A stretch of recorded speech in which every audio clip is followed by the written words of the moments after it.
Welcome back to the deep dive. We specialize in taking complex source materials, stripping away all the noise, and really just giving you the essential, actionable knowledge. And today we are tackling something huge. Definitely. We're looking at claims of divine revelation. And we are approaching it with a really unique set of tools. Our sources today are excerpts from a text called The Four Pillars of Divine Authenticity. Right. And this isn't a theological discussion in the usual sense. It's more of a radical call to rational arms. How so? This text proposes four objective, non-negotiable criteria. Think of it like a philosophical scorecard that any scripture, any doctrine, or any claim has to pass to even be considered plausible today.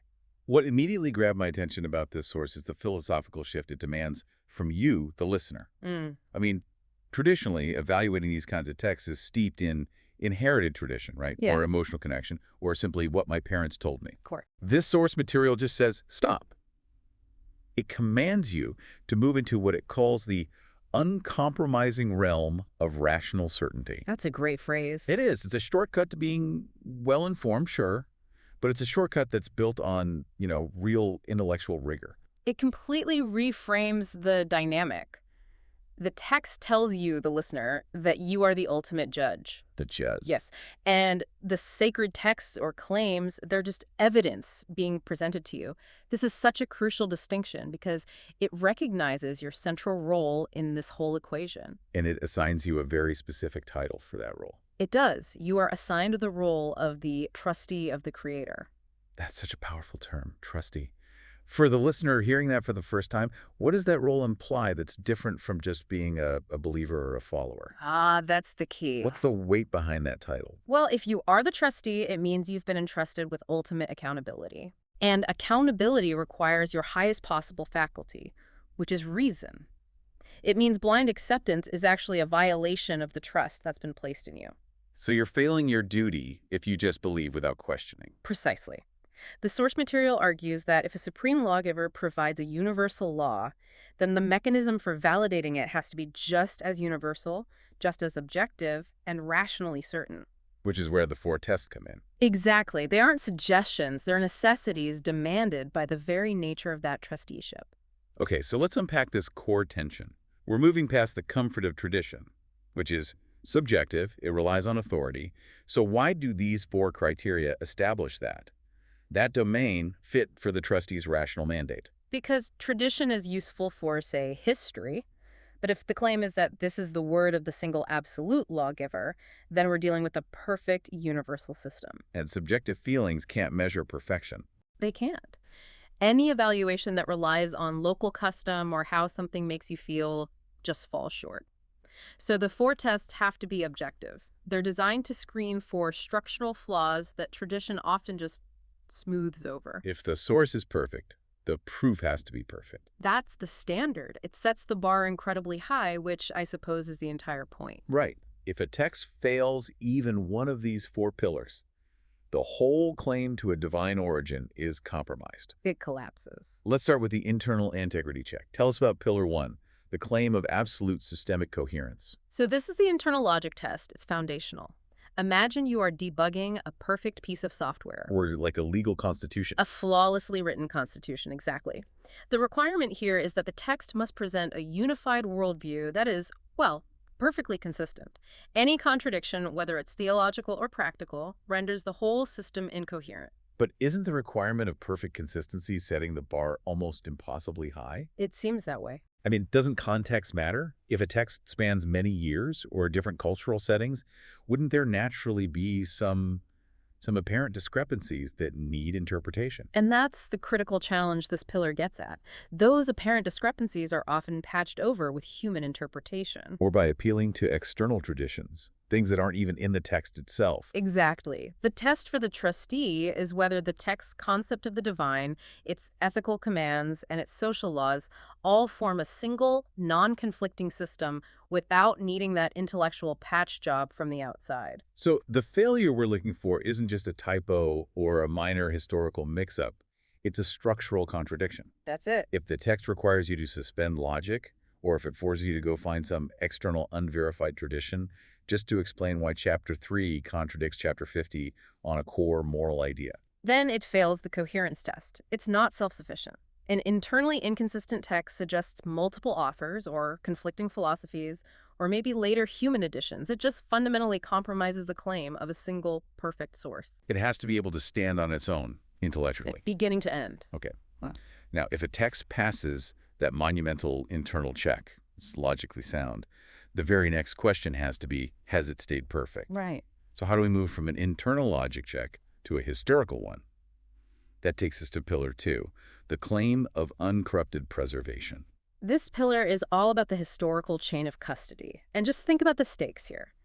If this document contains the final absolute law for all of humanity, its preservation over centuries cannot be left to scribal error or political manipulation. Or just the natural decay of an oral tradition. Yes. Because many traditions rely on that, right? The idea that a prophet received a message, but then it was transmitted orally for a while, or maybe documents were compiled and redacted years later by councils. How does this pillar deal with that? It demands rigorous evidence that bypasses those common risks. If you're claiming absolute law, you have to provide absolute proof of historical integrity. So what does that proof look like? The text asks, does the source provide historically rigorous and verifiable evidence that the document you're reading today is identical down to every word, sometimes even every letter to the text originally presented to the very first community? That is a massive challenge. It means we're not just looking for general agreement on the story, Yeah, but verifiable proof of the fidelity of the text itself. precisely. The test requires evidence of control systems that were put in place from day one to guarantee the text couldn't be corrupted by human error or agenda. So if a text has documented revisions, redactions, or it relies heavily on a long period of transmission through fallible human memory before it was ever written down, It introduces doubt, and the trustee is commanded to eliminate doubt. Without that verifiable, uncorrupted chain of custody, the claim of absolute law is just.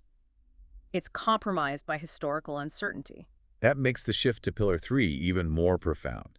If it's historically intact, it still has to be universally applicable. And moving from historical integrity to timeless relevance feels like the biggest leap of all. So let's introduce criterion 3, the claim of universal and timeless law. This is where the scope expands from one community to all of humanity across all time. A divine law has to transcend a specific culture, a specific geography, a specific technology. The principles have to be applicable to all trustees in all epochs. That's the core requirement. So if a divine text was written in a desert environment 3,000 years ago, it still has to hold up for someone living in a hyper-urbanized, digitally connected world today. Yes, and that's a high bar. So how does the text define what is truly timeless versus what is just, cultural window dressing? Okay, for this, we need to use a crucial distinction the source makes. Fixed universal principles versus mutable, obsolete ethnographic laws. Okay. Think of fixed principles like the laws of physics gravity. It works the same way everywhere, no matter the technology. The source suggests these fixed principles include absolute concepts like justice, reason, and the principle of singular causation. Wait, let's pause on singular causation. We mentioned it earlier, but why is that philosophical idea so critical to timelessness? Singular causation is the principle that there is one primary source and explanation for existence, for power, and for law. If a text deviates from this, if it relies on local deities or competing forces or mythological explanations that conflict with objective, universal reality, Then it becomes culturally bound. and philosophically weak. A text that is structurally sound and timeless has to anchor itself to a unified, objective reality, a singular, ultimate lawgiver. That makes sense. So fixed principles like singular causation or the idea that justice must be served equally are like the structural steel of the law. They hold up no matter what. Exactly. Whereas mutable laws, the obsolete ethnographic laws, are the specific rules that only make sense in one distant time and place. Can you give an example? Sure, a detailed law about specific agrarian practices in one particular climate, or rigid social customs that rely on the technological limits of the 3rd century. The test here asks, does the text focus predominantly on the timeless, structural principles, or is it bogged down in ephemeral local customs that force you to constantly dismiss or revise them? And if it leans too heavily on the mutable, it fails the claim of universality. It does. The structural soundness is key. Which takes us to Pillar 4, and this one is genuinely the most radical concept. It's authenticity proved by demanding that you challenge the source itself. Let's introduce criterion 4. the claim of self-referential challenge. This is the ultimate security check, and it's so counterintuitive to how many people approach sacred texts. It really is. The source argues that the strongest testament to authenticity is a direct challenge to you, the reader, to verify its truth using your own intellect and reason. So if the source is truly perfect, it should welcome even command scrutiny. It must. This just flies in the face of what so many faith traditions demand, which is passive acceptance or belief, despite the evidence. It does. Why does this framework insist that active questioning is a necessary sign of divine origin? It goes back to the rational mandate of the trustee. If you are the ultimate custodian of the truth, you must use your highest faculty, your intellect, to confirm that truth. Any text that demands you switch off your reason is asking you to violate your trusteeship. It implies the text is afraid of being scrutinized. Right. So the plausible text is the one that's basically saying, check my math, try to find a logical, historical, or universal flaw, because you won't. It's an incredible level of confidence. Exactly. The test is simple. Does the text invite, encourage, and command intellectual scrutiny? Or does it demand passive, unquestioning acceptance? The source material highlights this by noting that a truly authentic revelation must explicitly contain phrases that challenge your intellect. Phrases like, What? questions, like, do they not use their intellect? Or are they not mindful? So it transforms the act of reading from a passive act of receiving into an active act of critical engagement. It does. If the text instructs you to be mentally passive, it feels the rational mandate of the trustee. It's an intellectual security feature built right into the claim itself. It creates a kind of feedback loop then. A perfect one. Mm. The reason you can trust the text is because the text explicitly tells you not to trust it without verifying it first. It's the ultimate alignment between the message and the mandate of the person receiving it. Okay, that was a rapid but very deep examination of this framework from the 4 pillars of divine authenticity. To recap quickly for you, our listener, we've established the 4 criteria that must be passed. First, absolute systemic coherence. It has to be internally consistent, self-sufficient. Second, uncorrupted preservation. Its history must be verifiably intact through rigorous historical evidence. Right. Third, universal and timeless law. It must establish fixed structural principles for all epochs and all cultures, not just mutable local laws. And finally, Pillar 4, the self-referential challenge. It has to welcome, encourage, and actually command your intellectual scrutiny as the trustee. The whole methodology is designed to move the evaluation of these profound claims out of the realm of emotion and tradition. And into a space where reason is the impartial judge. By applying these 4 objective measures, you, the listener, fulfill that mandate of ultimate accountability. And what a responsibility that mandate imposes.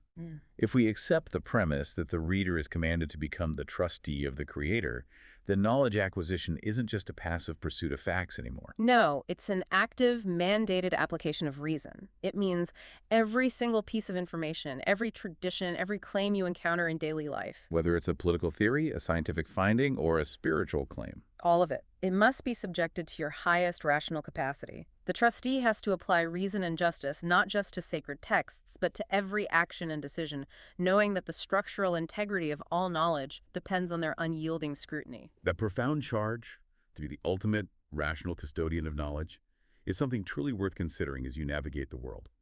Use those 4 pillars, apply that reason, and we'll catch you on the next deep dive.